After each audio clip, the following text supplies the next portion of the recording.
Hey everybody, how are you? I hope everybody is managing through this with a positive mental attitude and that you're staying strong.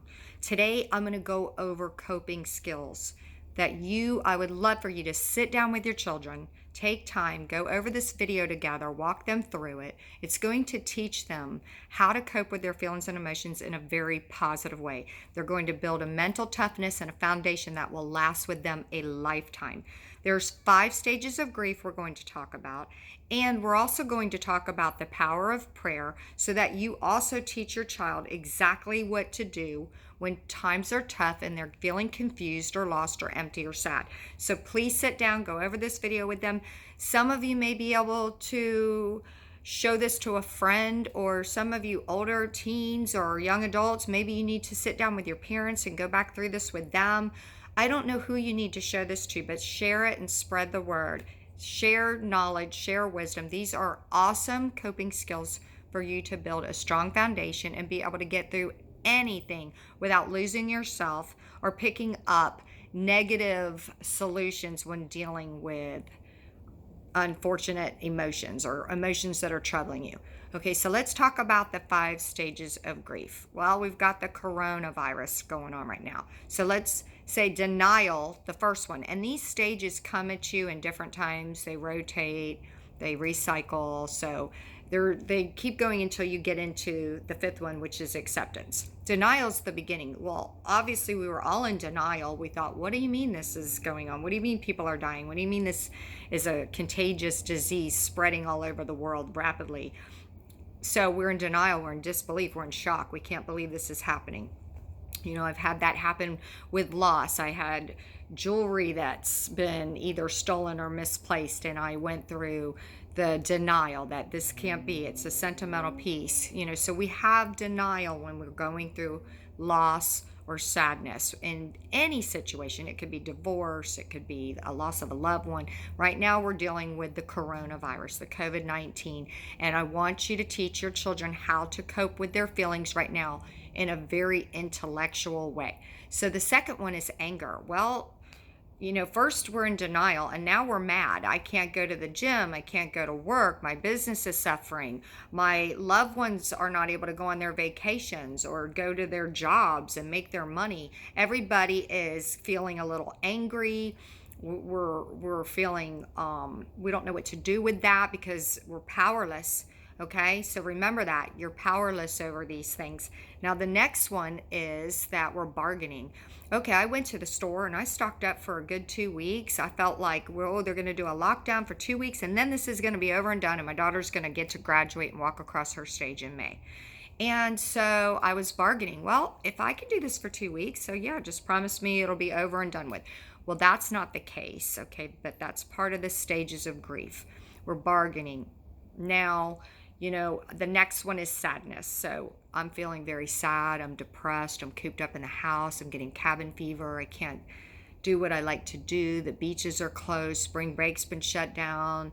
Family can't visit. I'm feeling very sad. I'm feeling alone, disconnected. We could go into depression with that. So you're powerless and you can't allow these things to take over your emotions. It's okay to feel these feelings. You're going to feel them. And you have to walk through these feelings without picking up a negative solution to deal with your negative emotions. You don't want to go and eat the whole kitchen or smoke a bunch of cigarettes or drink or drug or gamble or sex, whatever you're doing. Don't use negative solutions when coping with your feelings. Teach your children how to deal with their feelings in a positive way, which the way that you do that is by teaching them to walk through the feelings. Meaning, if they're angry, they need to express their anger. I feel angry because I'm not getting to go to school and see my friends.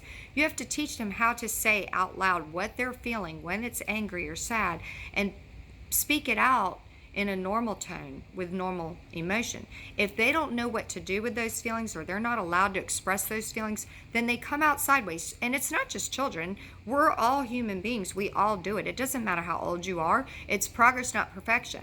We're human beings. So dealing with your anger, dealing with your sadness, bargaining, negotiating things in life, hoping for a different outcome, being in denial of the reality, Those are normal feelings, but how you handle them is key here.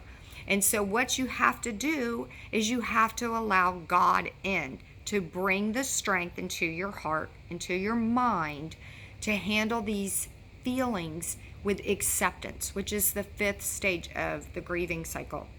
Accepting things doesn't mean you like them.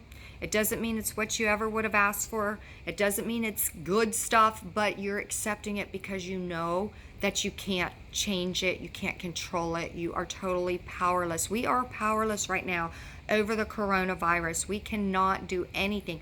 What we can do is go to God and ask God to bring grace into our hearts, to give us patience, love, and tolerance to deal with these feelings in a constructive, positive way where we are not harming ourselves or anybody else. And your children, they really need to learn this in anything in life, whether it was the coronavirus or if they're being bullied at school or if they didn't make a sports team or whatever. So I want to talk right now about teaching your child to pray, and I want you to enforce the importance of prayer. My children understand that when they're feeling insecure or confused or let down or rejected or disappointed, that if they were to just let those feelings blow up in their thinking, then it's going to totally mess with their self-esteem and their confidence and self-worth. So you have to nip that in the butt by teaching your children right away how to deal with fear and negative feelings. They have to pray, "Dear Lord, Heavenly Father, please take away these sad feelings. Please take away my anger. Please fill me up with your spirit to allow me to help somebody else feel better so that I'm not sitting in this negative, unhappy place. Dear God, thank you for making me me and for making me my own unique individual. I love myself and I love you." And that's as simple as it gets. It doesn't have to be 100 words. It doesn't. God already knows you. He already knows what you're thinking. And you tell your children, God is always good. God is always for you. He is always behind you.